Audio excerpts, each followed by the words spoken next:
The score at halftime, 42-23. Norristown with an explosive second quarter. They were only up by 1 after the first. Once again, I'm Greg Fry here with Neil Schaefer. Neil, what did you see in that first half from both teams? Well, I saw a stale Norristown coming out. I'm sure they were celebrating their 31-point victory over Henderson. They were down by 8 points, and then they got jump-started, and they're right back in the driver's seat. Although Springfield, as I said, is not going to give up and roll over. They're going to fight right back and try to do what they can, although they're outmatched right now. Great block by Fowler. Green to the basket, and he's fouled by Kane. I didn't win the 50-50, so. I wasn't even close. My streak was broken. The streak is 1. I'm sure I would have picked up more than $13 tonight, too. Good crowd on hand here tonight. Although the bleachers behind us are rather empty, I would say there's about 200 people here. Pretty good for a middle of the week game. It's tough for people to come out, and you see a lot of people at Friday and Saturday games, but not as many during these games. But we thank the fans that came out tonight to support this Norristown basketball team. 2 for 2 for Green. A lot of students here. That's good to see. Springfield breaks the press. Underneath, nice move by John Sabia. He has 9. Neil, the only people scoring for Springfield tonight are their starters, so no depth off the bench for Springfield. That's true. Fitzgerald and Sabia, the 2 main scorers right now, they both had 8 points at the half. Lose now will slow things down for Springfield. Finds Kane.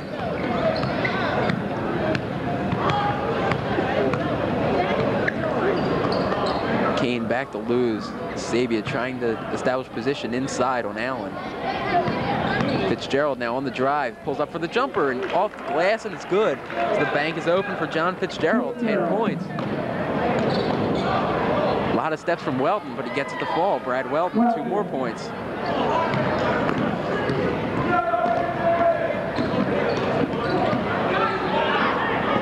Good double team, just don't come out with the ball. Fowler trying to get on the ball, he can't get it. Green will come out with it. 2-on-1 for Norristown if they hurry. Wiggins goes to the hole, no good. Here comes Springfield, back the other way. Kane, great bounce pass to Sabia, and it's good. John Sabia now into double digits with 11. Wiggins still down at the other end of the floor, and he gets it to go. Eric Wiggins. That's called cherry picking. He never got back on defense. He was underneath the basket just waiting for the ball, and he made the layup. You're going to do it, make the most of it, and Eric Wiggins does right there. Wiggins going to get called for a reach-in now on Ted Lewis. Had a hand on him. Neil, let's talk about it. What's the way to beat this Norristown team? Make every single shot. I'm talking layups. I'm talking anything in the paint.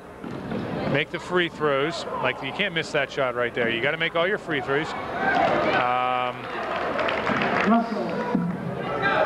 I would say shut down Wiggins and Weldon, because you can't shut down everybody. You shut down 2 big scorers like that, and you got to have someone just as fast as one of either Allen or Green. You can't have all those things, though. That's a lot of things to list. Plus, you've got to have depth off the bench, because as you look on the Norristown bench, you have Milan Dean, Darrell Johnson, Jim Edmonds, Danny Evans, and Damian Solomon, who all get quality time off the bench. And then you've got Chris Blake, and he gets some time here and there. So you've got to have a really deep bench. I mean, Tom McGee could go, literally, he could go with an A team and a B team. He could bring his A team on the court for 10 minutes and B team for the second 10 minutes. And really wouldn't show much of a difference. I'm sure his, quote, B team in this league would probably go more than 500, as they have come off the bench and done such a great job as substitutes. You mentioned the guys like Danny Evans and the James Edmonds, and always doing a fine job. I'm not too sure that they couldn't match the record of the varsity squad as the B team. We could have a varsity and a varsity B team and a JV team, and we could, do well with all 3 teams. That's in the Suburban 1 League. Now, we're talking district play, we're talking state playoffs. That may be a different story. Ted Lewis picked up his 4th foul there. He is not coming out of the game yet. Ooh. And he gets the steal there. He can't. Allen, good pressure, but nobody followed Kane. Kane, an easy follow. If Lewis had looked back, he probably would have just thrown it off the backboard and said, here, Dan, here's 2 easy points. Jumper from the corner, no good from Weldon. Norristown will face some competition this weekend, Saturday, when they travel to New Jersey to play in a big-time tournament over there across the bridge. They're going to play East Side High, and East Side High supposedly has a pretty good team, and East Side High is more famous for the movie Lean on Me with Joe Clark. That same East Side High. So it should be an interesting game on Saturday when the Eagles travel across the state border into New Jersey and take their dazzling aerial show to that East Side High team, as Green just does a little alley-oop there with Eric Wiggins. And a travel called there on John Sabia. Quickly, he will come out of this game. Kim and Shepard check into the game. Ted Lewis will sit down with those 4 fouls. That high-flying aerial show just put Norristown up by 19 with 3:45 left in the 3rd quarter. That game on Saturday will be televised on Comcast Sportsnet, however, only in the New York, New Jersey viewing area.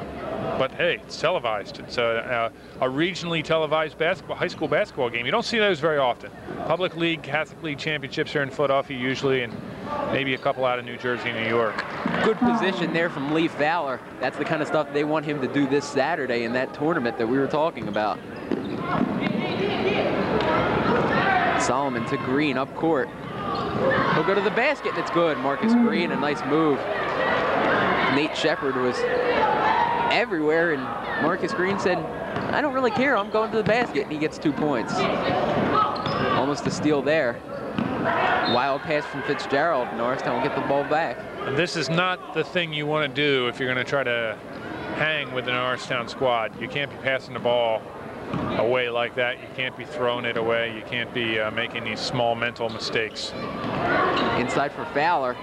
That one won't go. A tap, and we're going to get an over-the-back call against Lee Fowler. Just looking at the look on Corey Russell's face, he looks a little frustrated. Well, he should be. He's being outmatched right now by Lee Fowler in the rebounding category. However,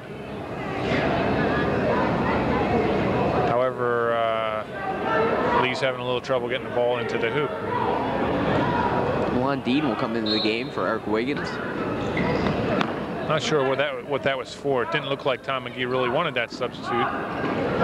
Maybe the official prompted him because Eric's uniform's sticking out. I don't know. No. To Allen, and it's good. Maurice Allen, 8 points as Norristown with an easy basket. 58-33. Nice give and go there between Kane and Russell. Allen got a piece of that one. Springfield will get the ball back. So with 2:28 left in the 3rd quarter, a 25-point lead, 20-second timeout from Springfield. So while we have this chance right now, I want to thank the Norristown Area School District for bringing you tonight's game. Our Director of Communications, Mr. Tony Koya, and the whole production staff tonight, producer, director, cameraman, you name it, he's doing it tonight, Mr. Sam Galbraith. And some upcoming games here on NASD TV. We have some exciting games coming up. We have Upper Dublin next Tuesday, January 19th. That's a boys game. JV at 6 o'clock, varsity at 7:30, and then Friday, January 22nd, the girls will play Upper Moreland. Same start time, 6 o'clock JV, 7:30 varsity. And then we have about 10 more games on NASD TV. Plenty of action for you still to see. Allen with the easy layup. He's in double digits now with 10.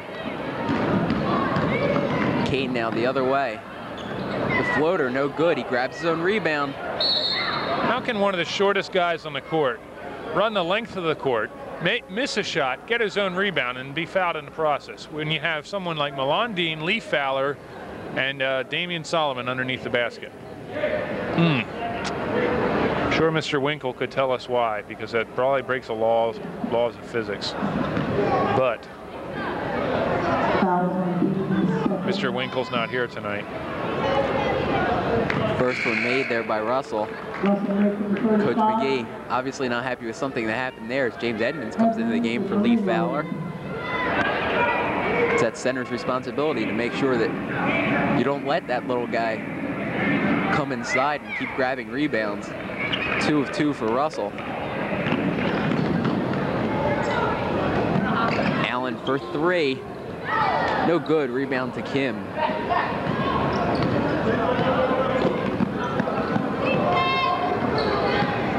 Nate Shepard. Back over to Kane. Guarded closely by Dean.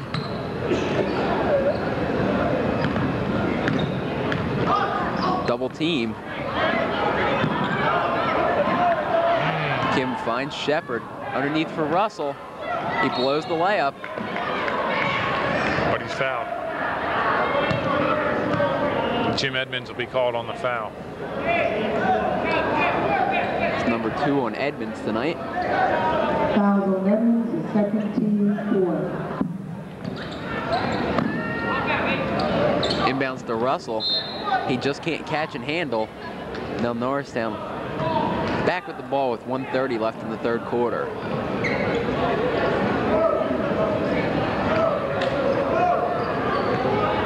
Greg, if you're the coach, you're Coach McGee right now, what do? You got some starters still on the floor. I don't know. You want to give them time. As we were saying, have a couple of tough games coming up, especially this weekend in the tournament. But you also don't want any injuries, and you really don't want to run up the score against the Springfield team. So I'd say give them the end of this 3rd quarter, and then you start subbing in with that, with those subs that do such a great job. But there's really no need to play them anymore. They've got this game in hand. It's 25 points right now, and there's really no chance of Springfield coming back. So why not give them a rest? In my lifetime, I've seen a lot of basketball games at a lot of different levels, a lot of different leagues. From the great teams that Pottstown put on the floor a couple years ago to the good squad we see here at Norristown. I'll never understand why a coach with a 25 or 23-point lead has a starter on the floor. And you have 4 or 5 capable gentlemen on the bench. Why don't you give them some time? Maybe that's my next question for Mr. McGee. Dean for 3. Like I said, I would give them to the end of this quarter and then tell them, put your shirts on, good job, boys, and that's it. I mean, I hate to harp on the point, but even the Dallas Cowboys, when they were in their heyday in the early 90s, Michael Irvin and Emmett Smith took their pads off by the end of the 3rd quarter because they just knew they didn't need to be in there anymore. I would say the same thing to Green and Allen. Take a rest. Block there from Russell as Dean tried to drive inside. Even Damian Solomon, who put the basket up, had to hand that one to Corey Russell, and the look on Solomon's face is like, ooh, I've got that one on my face. Allen drives to the hole. Maurice Allen, good strong move there. He has 12 tonight. 5 seconds left. Allen beats Dean. Can't get the layup to fall. That's the end of the 3rd quarter, 65-37. If my math is correct, that's 28 points, Mr. Schaefer. That's right, and that means only one thing, and he's doing it. Wholesale substitution time. Brahim Brooks, Danny Evans, Chris Blake, Darrell Johnson, and who's that 5th guy going to be? I think Milan Dean's going to stay in there. So it'll be those 5 on the court. Good move by Coach McGee, taking his starters out, much needed. I mean, heck, look at the scoring over here. Marcus Green, 6 points, and Maurice Allen, double figures. Wiggins, 8 points. Weldon, double figures. Dean, double figures. Fowler with 4. Evans with almost double figures. You've got to give these guys a break. And there are some guys on that Norristown bench. Well, everybody on that Norristown bench has worked hard this year. There's some guys who really do deserve time, who haven't gotten as much as